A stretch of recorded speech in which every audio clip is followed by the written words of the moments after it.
Assalamualaikum warahmatullahi wabarakatuh. Selamat pagi, teman-teman semuanya, Bapak Rahmat. Pada kesempatan kali ini, saya dan kelompok 5 akan menjelaskan mengenai chapter 13, yaitu Designing Whistleblowing Policy and Regulations for High Context Culture, a Case Study in Indonesia. Next. Untuk anggota kelompoknya ada Mbak Putri, Mas Yoga, Mbak Dila, dan juga saya sendiri. Next. Oke, kita masuk ke bagian abstrak. Chapter ini berusaha menyelidiki adanya variabel sosial dan budaya seperti sikap terhadap pelaporan pelanggaran, tekanan kelompok, dan juga kontrol perilaku yang didasarkan yang dapat mendorong individu untuk melaporkan penyuapan. Nah, kecuali penyuapan-penyuapan ini dipahami dalam konteks yang organisasi, peraturan, kebijakan, dan juga sistem yang relevan, tidak boleh digunakan sama sekali atau tidak boleh digunakan dengan benar untuk bisa memerangi penyuapan. Nah, framework dari untuk bisa menyelidiki masalah utama yang diusulkan yaitu sejauh mana variabel sikap, norma subjektif, dan juga kontrol perilaku yang dirasakan dapat bisa mempengaruhi individu untuk bisa melaporkan penyuapan. Nah, sejauh mana variabel ini mempengaruhi individu dalam memilih saluran pelaporan dan apa variabel utama yang mempengaruhi niat individu untuk bisa melaporkan suap di DJP atau Dirjen Pajak. Jawaban-jawaban dari pertanyaan tersebut akan dibahas melalui subbab-subbab yang akan dijelaskan oleh saya dan juga kelompok. Next.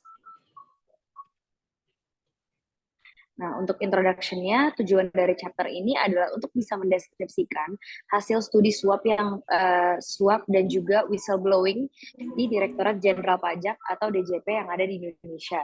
Nah, penyuapan yang dimaksud dalam bab ini berusaha untuk memberi dan juga menjanjikan suatu bantuan atau imbalan kepada pegawai pajak sebagai orang pribadi atau kelompok untuk mempengaruhi mereka agar bertindak demi keuntungan pemberi, seperti dengan mengurangi kewajiban perpajakan, dan juga mempercepat pelayanan atau keburukan.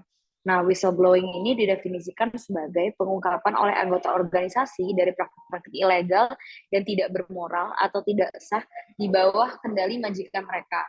Nah, kepada orang atau organisasi yang mungkin dapat melakukan tindakan. Jadi whistleblowing ini sepatutnya dilindungi oleh organisasi atau perusahaan tersebut.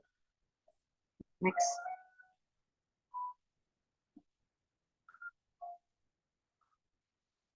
Next. Oke. Untuk background story dari pembahasan kali ini, penelitian kali ini berusaha memilih suap sebagai jenis pelanggaran yang akan diselidiki.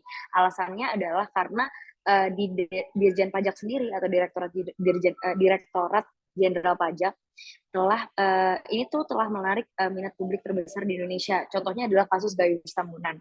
Nah, kasus suap ini yang paling terkenal di DJP ini menarik minat publik yang besar dan juga memberikan latar belakang cerita untuk penelitian ini.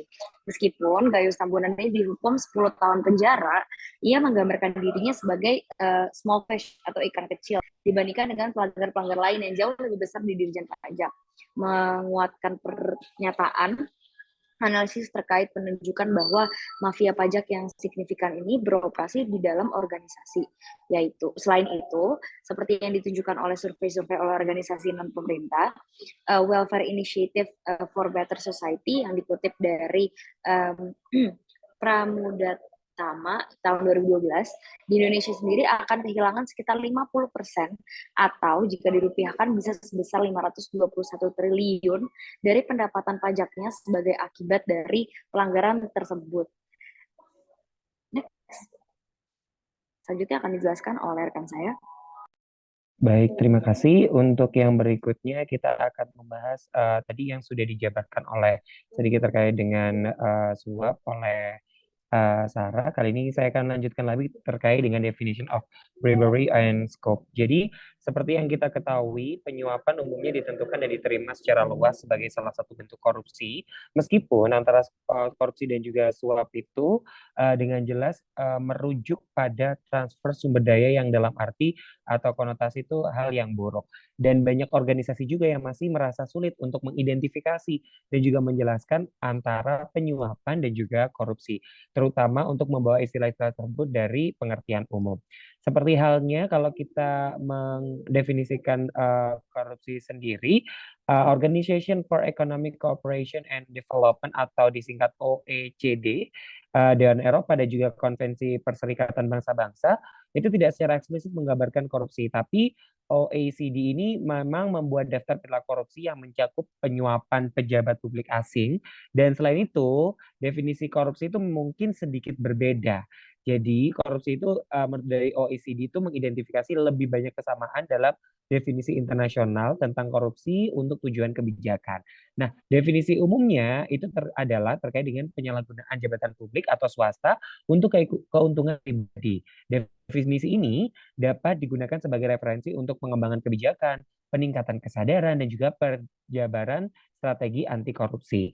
Nah, namun lebih tepatnya karena penelitian ini itu berfokus pada terkait dengan suap dalam Organisasi Layanan Publik Indonesia, maka pengertian suap ini dirujuk berdasarkan pada Undang-Undang Nomor 31 Tahun 1999 tentang pemberantasan tindak pidana korupsi. Sebagaimana di dalamnya, meskipun undang-undang ini membahas korupsi dan tidak secara jelas mendefinisikan suap, isi pernyataan itu memenuhi definisi suap seperti yang diidentifikasi dalam studi yang dilaporkan sebelumnya, di mana dengan demikian suap itu diartikan sebagai memberikan atau menjanjikan sesuatu kepada pegawai negeri atau penyelenggara negara agar pegawai negeri atau penyelenggara negara tersebut melakukan sesuatu atau tidak melakukan sesuatu dalam pangkatnya tetapi dapat dinilai melanggar kewajibannya. Selain itu, karena penelitian ini kan mengacu pada Departemen Pajak, jadi suap dalam konteks ini terbatas pada memberi atau menjanjikan suatu kepada pegawai pajak untuk membuatnya mengurangi kewajiban perpajakan dan atau mempercepat pelayanannya. Nah, next Mbak Dil. Nah, selain itu, kalau tadi kita sudah mengenal terkait dengan definisi dari suap itu sendiri, dan juga kita bisa membedakan antara korupsi dan juga suap, isu lain juga yang diperhatikan dalam penelitian ini adalah dan terkait dengan pelanggaran terkait oleh pejabat DJP adalah terkait dengan kelemahan undang-undang pelaporan pelanggaran Indonesia yang ada, baik dalam kecukupan prinsip dan ketentuan maupun dalam implementasinya. Jadi dibandingkan dengan prinsip-prinsip internasional yang diterima, undang-undang dari whistleblowing Indonesia itu menunjukkan keterbatasan utama dalam saluran pelaporan eksternal kepada pihak ketiga atau anonimitas, kerahasiaannya, prosedur pengungkapan internal, pemulihan dan juga transparansi. Nah, selain itu juga lembaga perlindungan saksi dan juga korban itu dilaporkan kekurangan dana dan juga tidak efektif, terbatas cakupannya antar geografisnya dan juga kurang mendukung teknologi dan juga keterampilan sumber daya manusianya. Dan pengangkatannya tidak terlepas dari keterlibatan politik itu sendiri. Dan selain itu, bagaimana dicatat dalam bab ini ada perbedaan secara perspektif antara aparat penegak hukum mengenai perlindungan saksi dan juga korban yang mengakibatkan kurangnya koordinasi dan juga dapat menimbulkan konflik antar pihak yang terkait. Nah, akhirnya hal ini tentunya tidak masuk akal untuk mengharapkan seseorang untuk mengungkapkan kesalahan jika dengan melakukan hal itu tentunya akan berdampak pada membahayakan individu atau orang yang mereka cintai dan juga tanpa perlindungan hukum yang memadai. Nah, selanjutnya, next Mbak, seperti yang tadi sudah disampaikan bahwasanya ada conceptual framework yang perlu dijelaskan, di mana kalau tadi kita sudah melihat terkait dengan suap, terus juga kelemahan dari whistle blowing yang ada di Indonesia, ini kita bisa melihat bahwasanya ada teori yang dipakai dalam penelitian ini yaitu terkait dengan teori perilaku terencana atau PBT, di mana di dalam teori ini itu ada yang namanya sikap, norma subjektif dan juga kontrol perilaku yang dirasakannya. Jadi kegunaan dari teori ini sudah dibuktikan dengan beberapa penelitian di lintas negara dan dengan demikian teori tersebut itu diuji secara luas dan memiliki validitas umum sebagai teori umum tentang whistleblowing. Selain itu, kesulitan muncul ketika upaya dilakukan untuk menyelidiki perilaku whistleblowing yang sebenarnya. Bahkan tidak mungkin untuk secara langsung mengakses dari whistleblowing yang sebenarnya karena itu adalah masalah yang sensitif dan hal itu juga merupakan salah satu bentuk aktivitas yang tersembunyi. Selain itu juga pengaturan kerahasiaan yang diisyaratkan oleh organisasi itu tentunya akan membatasi akses ke pelapor yang berlaku juga untuk konteks di Dirjen Pajak. Jadi dari hal tersebut, efek bersih dari norma-norma tersebut adalah bagaimana membuat topik sulit untuk diteliti. Jadi maka dari itu hal ini difokuskan pada niat terlebih dahulu pada DJP untuk terlibat dalam pelaporan pelanggaran daripada perilaku mereka yang sebenarnya. Jadi intinya PBT ini didasarkan pada asumsi bahwa niat individu untuk melakukan perilaku tersebut tergantung pada keyakinan mereka dan juga pada informasi yang tersedia. Nah, seperti yang sudah saya sampaikan tadi di awal bahwasanya PBT ini ada 3, yaitu terkait dengan attitude, norma subjektif dan juga kontrol perilaku yang dirasakan. Untuk itu yang pertama kita bahas satu persatu, yaitu ada attitude yang pertama. Boleh di next, Mbak. Dimana seperti yang kita ketahui kalau semuanya itu berawal daripada niat. Niat ini adalah sebuah bentuk sikap yang mengacu pada respon individu secara suka ataupun tidak suka terhadap sebuah objek, orang, entitas, ataupun peristiwa, ataupun perilaku tertentu. Ini menurut dari Ajesen 2005. Ini berasal dari keyakinan yang menonjol tentang konsekuensi dari perilaku dan juga merupakan bentuk evaluasi secara subjektif dari konsekuensi tersebut. Nah, studi ini memanfaatkan konsekuensi positif dari whistleblowing berdasarkan dari tujuan undang-undang perlindungan dari whistleblower-nya dan termasuk pencegahan bahaya terhadap organisasi, pengendalian korupsi, peningkatan kepentingan publik, keyakinan karyawan tentang tanggung jawab perannya serta kepuasan moralnya. Dan lanjutnya yaitu next ada subjective norms di mana penentu kedua niat yang kedua ini adalah norma subjektif yang mengacu pada tekanan sosial yang dirasakan untuk melakukan atau tidak melakukan perilaku. Ini menurut Ajzen di tahun 1991. Jadi ini adalah bentuk refleksi dari keyakinan normatif individu tentang persetujuan atau ketidaksetujuan oleh individu atau kelompok referensi penting dalam kaitannya dengan perilaku tertentu. Jadi norma subjektif itu diukur dengan keyakinan normatif tentang apa yang orang lain pikirkan, tentang apa yang seharusnya dilakukan individu dikalikan dengan motivasi individu untuk tetap patuh. Jadi seperti itu untuk subjective norm. Dan ada satu lagi yang akan dilanjutkan oleh rekan saya. Baik, kita lanjut ke perceived behavioral control. Ini merupakan penentu ketiga dari niat, yang merupakan perilaku yang dirasakan oleh manusia. Nah, ada 2 alasan utama, eee kenapa individu itu akan melaporkan suatu pelanggaran. Nah, yang pertama itu adalah jaminan bahwa pelapor akan dilindungi dari pembalasan apapun, dan yang kedua, jaminan bahwa pengungkapan akan diselidiki secara serius. Nah, atribut dari kepemimpinan itu menurut Stein itu ada 6. Yang pertama itu perhatian, di mana perhatian itu merupakan pengabdian seseorang atau seorang pemimpin untuk memfokuskan, mengevaluasi, dan mengelola isu-isu yang dapat dianggap oleh karyawan sebagai nilai penting atau tidak penting dalam suatu organisasi. Jadi, jika pemimpin menunjukkan pesan yang bertentangan, maka bawahan mungkin merasa bingung tentang pandangan yang benar atau pendapat dari pemimpin mereka sendiri. Terus yang kedua itu reaksi terhadap krisis. Nah, reaksi pemimpin terhadap suatu krisis itu sering dilihat oleh karyawan sebagai nilai pemimpin. Nah, bagaimana reaksi eksekutif terhadap kasus suap? Apakah mereka mengalihkan kesalahan dan menuding orang lain atas penipuan yang terjadi di kantor mereka? Atau mereka mengakui sebuah kelemahan dalam sistem perusahaan dan meminta maaf atas masalah tersebut, serta dapat menentukan nilai-nilai etika untuk dijadikan dasar etika di perusahaan tersebut. Terus yang ketiga itu ada sumber daya untuk alokasi, atau alokasi sumber daya. Ini merupakan mekanisme kepemimpinan ketiga oleh Stein yang ditujukan bahwa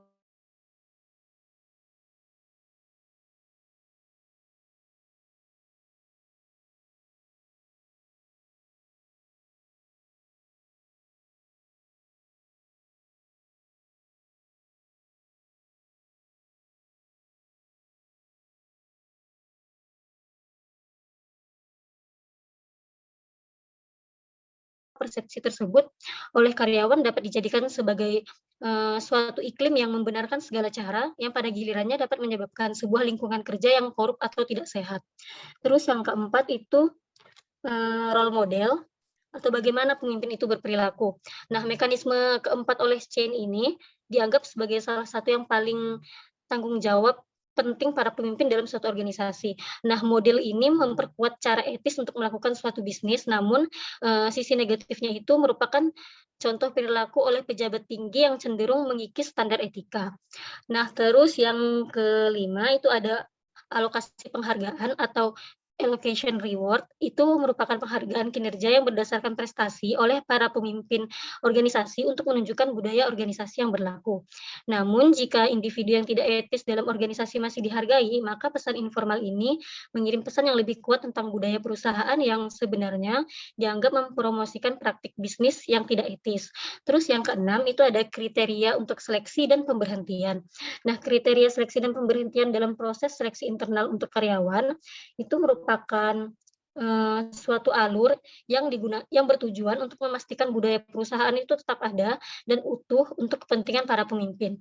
Nah, karyawan yang dianggap sesuai budaya akan tetap bekerja atau akan tetap direkrut, sementara mereka yang menentang budaya perusahaan dapat mengundurkan diri atau diberhentikan. Nah, jadi dampak dari unsur-unsur ini jelas menjadi pembahasan dalam konteks budaya.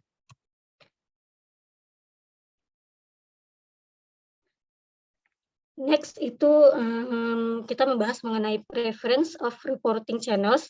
Ini merupakan hasil negatif dari perspektif non-anonim atau whistleblower untuk mengurangi pelaporan peserta yang non-anonim. Sementara hasil negatif dalam preference of reporting channels ini tidak menurunkan anonimitas niat pelaporan peserta. Nah, untuk berpendapat dalam preferensi ini, itu menggunakan saluran pelaporan internal yang dipengaruhi secara signifikan oleh responden sikap, norma subjektif, dan kontrol perilaku yang dirasakan. Dengan pengecualian, hubungan antara whistleblowing eksternal dan kontrol perilaku yang dirasakan berada di arah yang diprediksi, namun tidak signifikan. Preferensi ini digunakan untuk mempengaruhi sikap dari para responden. Next, contribution to knowledge. Kerangka konseptual bab ini didasarkan pada rancangan sebuah model yang lebih komprehensif dengan menambahkan hal-hal penting atau variabel-variabel yang penting, termasuk di dalamnya itu faktor budaya, seperti yang diidentifikasi dalam literatur di jurnal ini. Bisa dibilang bahwa kombinasi penentu yang dipilih dalam kerangka konseptual penelitian ini akan menjadi yang pertama untuk mengatasi pengaruh paling penting pada niat individu untuk melaporkan sebuah penyuapan dalam perusahaan. Dengan demikian, bab ini akan mengisi beberapa gap literatur serta memperluas literatur. Misalnya budaya organisasi yang dirasakan berdasarkan 6 mekanisme gaya kepemimpinan menurut Stein tadi, itu hingga saat ini belum sepenuhnya diperiksa dalam pelaporan pelanggaran di Indonesia. Begitu juga pada variabel-variabel lainnya di penelitian ini, seperti kemudahan atau kesulitan yang dirasakan untuk mencari pekerjaan lain, atau persepsi dalam memiliki bukti yang cukup terkait dengan pelanggaran serius seperti suap. Selain itu, kerangka kerja akan mendukung penyelidikan preferensi karyawan saat melaporkan suatu kasus, baik menggunakan cara internal ataupun menggunakan cara eksternal. Nah, dengan cara anonim atau non-anonim, atau juga bisa dengan tidak melaporkan kasus pelanggaran. Nah, kombinasi preferensi pada saluran pelaporan, anonimitas, serta niat untuk tidak melaporkan semua pelanggaran itu belum diselidiki di Indonesia. Jadi, studi ini merupakan studi pertama yang bertujuan untuk menguji variabel yang dipilih dan niat untuk melaporkan suap pada instansi pemerintah atau instansi DJP di Indonesia. Next akan dilanjutkan oleh Mbak Fitri. Baik, untuk yang selanjutnya adalah metodologi. Nah, pada penelitian ini itu menguji kerangka konseptual menggunakan mixed method. Nah, pada penelitian ini juga mengandalkan metode kuantitatif dengan menggunakan survei yang berbasis kuesioner. Nah, untuk memperoleh lebih banyak wawasan responden itu ditanya dengan pertanyaan yang secara terbuka itu menggunakan pendekatan kualitatif. Untuk temuan analisis ini untuk menguji hubungan antara attitude, subjective norm, perceived behavioral control, dan DGT, employee intention, untuk mengungkapkan suap baik melalui saluran pelaporan internal atau eksternal dengan anonim atau non-anonim atau tidak melaporkan. Nah, untuk datanya itu dikumpulkan dari pegawai DJP Indonesia antara bulan Januari dan April tahun 2016. Nah, untuk kombinasi hard copy dan survei berbasis web ini digunakan untuk mengumpulkan informasi yang utama. Terus dalam metode ini responden itu diminta untuk menentukan setuju atau tidak setujunya responden itu dengan pernyataan tertentu. Nah, ini menggunakan skala Likert 5 poin. Nah, untuk data ini akan dianalisis menggunakan program statistik yaitu AMOS Analysis of Moment Structure. Nah, untuk pertanyaan kualitatifnya karena ini mampu melakukan informasi yaitu tentang pengujian hipotesis pada beberapa variabel atau hubungan multivariat atau titik estimasi atau efek tidak langsung interval. Nah, perangkat yang selanjutnya ada perangkat lunak NVivo itu digunakan untuk analisis tanggapan kualitatif. Nah, pada perangkat lunak ini dapat membantu peneliti untuk menginterpretasikan data yang lebih kuat karena NVivo ini menyediakan skema dan alat pengkodean yang konsisten untuk menanyakan dan mengaudit proses pengkodeannya. Next.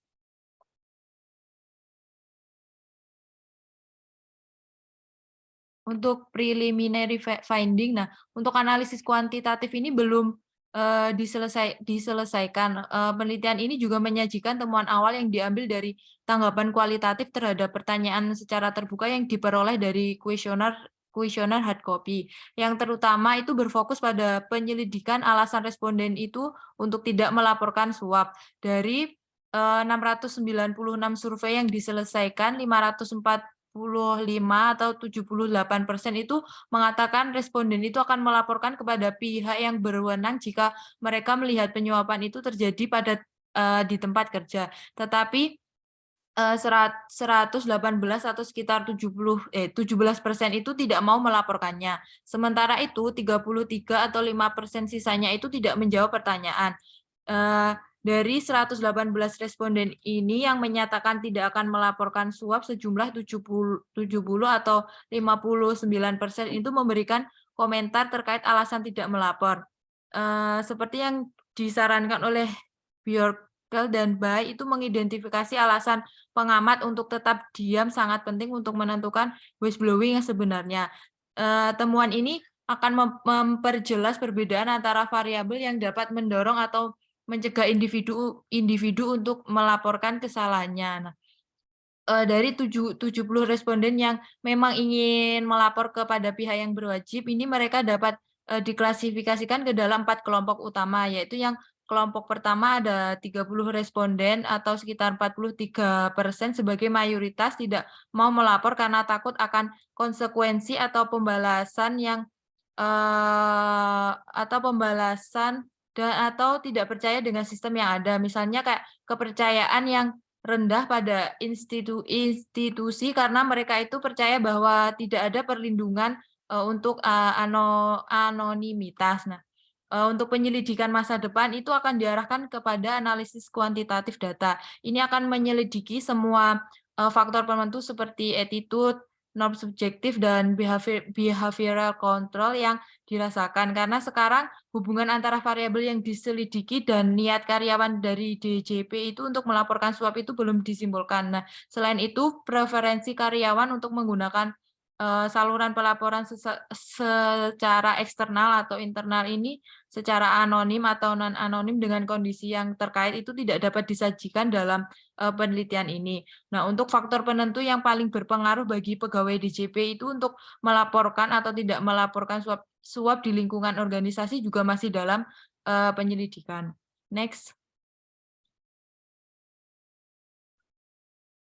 Nah, yang selanjutnya ada conclusion, yaitu pada penelitian ini menemukan bahwa orang Indonesia itu cenderung ke arah jarak kekuasaan yang tinggi dan budaya kolektivis, dan mayoritas karyawan itu mengharapkan atasan dan rekan kerja itu untuk menjaga mereka sebagai imbalan atas penghargaan, kepatuhan, dan dukungan. Nah, oleh karena itu, dalam hal whistleblowing, pimpinan Direktorat Jenderal Pajak atau DJP itu harus mengedepankan norma perilaku etis dengan menjadi role model. Norma-norma ini akan mencakup mendorong dan mendukung karyawan itu untuk melaporkan segala jenis penyuapan jika hal itu terjadi. Nah, selain itu, karena mayoritas responden ini menilai bukti sebagai salah satu faktor yang penting untuk melaporkan suap, transparansi dalam pekerjaan meningkatkan akuntabilitas dan dokumen tertulis yang diperlukan. Nah, jika norma sosial transparansi itu tidak dapat diterapkan, maka individu itu dapat jauh lebih objektif dan efektif dalam mengawasi satu sama lain. Sekian untuk presentasi dari kelompok kami. Apabila ada kurangnya kami mohon maaf. Wassalamualaikum warahmatullahi wabarakatuh.